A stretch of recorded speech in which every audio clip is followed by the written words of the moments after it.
says that use MATLAB to show that the sum of the infinite series. Okay, so this is the equation. So let me maximize. Yeah.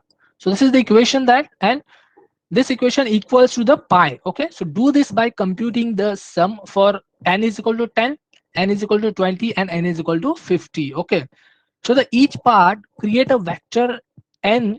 Okay, first it says that create a vector n first, in which the first element will be a 0 and the increment will be a 1. Okay, and the last term that we can say 10, 50, or 100. Okay, so last term we can say 10, 50, or 100. Okay, so then use element by element calculations. Okay, so we discussed earlier that how we can do the element by element calculation in MATLAB.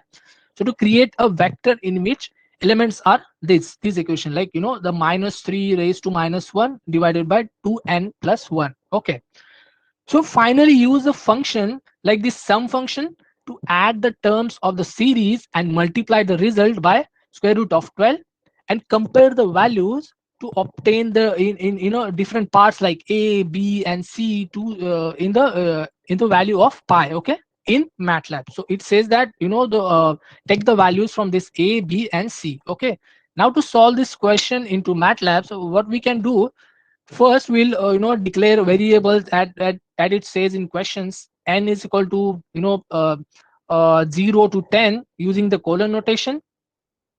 Again, I'm declaring these v variables. Okay, so this is the -3 into multiplication of minus n. Okay, so this will be you can write your equation into MATLAB. So this is very simple, right? So whatever the mathematical equations which you can write in your notebook, as it is using some different the latex forms, you can write in a MATLAB, right? So as you can see that this is this equation already given into the examples, and further it says that apply the sum function on this v that this equation, and multiply it by square root of 12. Okay, so what we can do, first let me run this section. Okay, now we can see that we created vv vector or variables, also v that is column 1 to 8. Okay, now I want to see the the what are the variables and the size of the particular variables or the vectors. What we can do, I can use this whose command. Okay, whose, we can say okay, a b. Okay, so I'll get the the details, that is what is the name of the variable. So this is b, and the size of the variable, that is 1 into 3.